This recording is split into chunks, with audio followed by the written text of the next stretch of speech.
Colorado sold out. Game sold out. Going to be wild. K-State, I think a lot of us think is either the favorite or the best team in the Big 12 or could have been.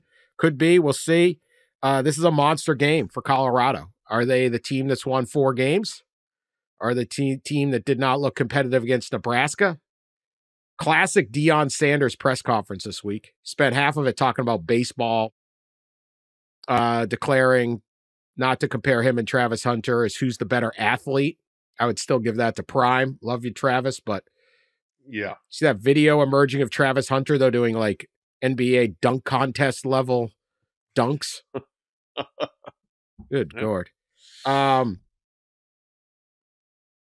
Deion's message, Coach Prime's message to the team, don't be surprised by the success. How can you be surprised that you're winning in life? How can you be surprised with the expectations you have for yourself? The only way you can be surprised is if you didn't expect it. So, totally different dynamic than most people come up with on this stuff. Pat, thoughts on this game? Is this the one where Colorado, I mean, I think they're on their way to having a good season, but this is the moment where all of a sudden you're like, oh, they're a contender. Yeah, this is huge. It's late night in Boulder, and we have seen some stuff late night in Boulder the last 2 years in the Coach Prime era. They have had wild, wild games in this time slot. So I'm excited for that.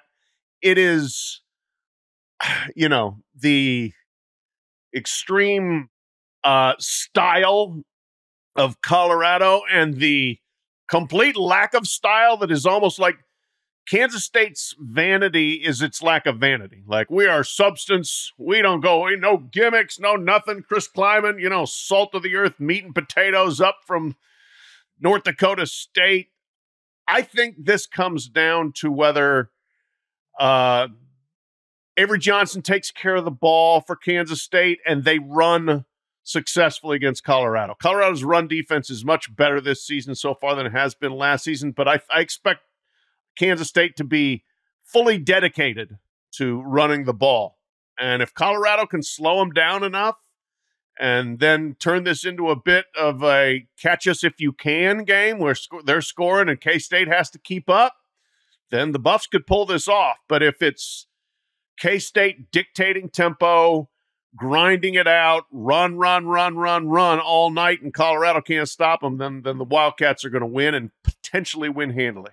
Yeah, that's what stuck out to me about this one is the styles, the drastic style difference between these two programs, and I think Pat nailed it. You know, if Colorado can slow the running game, they should be able to win this. But if Kansas State's going to sit there and hog the ball, I mean they're averaging like 250 yards rushing a game, I believe, and Avery Johnson can do it on the ground as well, at quarterback.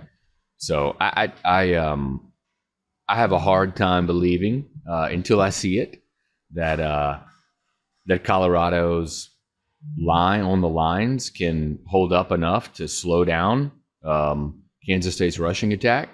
You know, maybe they do it. You know, but we've seen the kind of downfall of Colorado has been the defensive lapses in getting beat, honestly, just at the line of scrimmage, allowing pressures on the quarterback offensively and defensively, not being able to slow down people in allowing big plays. So I have a hard time believing they'll slow Kansas State down.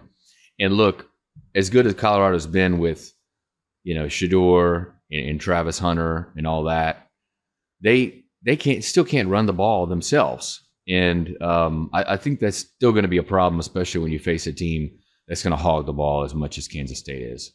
We'll pick this game later. Big 12 is classic in game picking. I'm looking at the spreads this week for the Big 12. Utah's favored by 4.5. UCF is favored by 3. BYU by 3.5. Iowa State by 3. Kansas State by 4. Like, that's just the line. Big 12 is so good. Everything's between 3 and 5. That's it.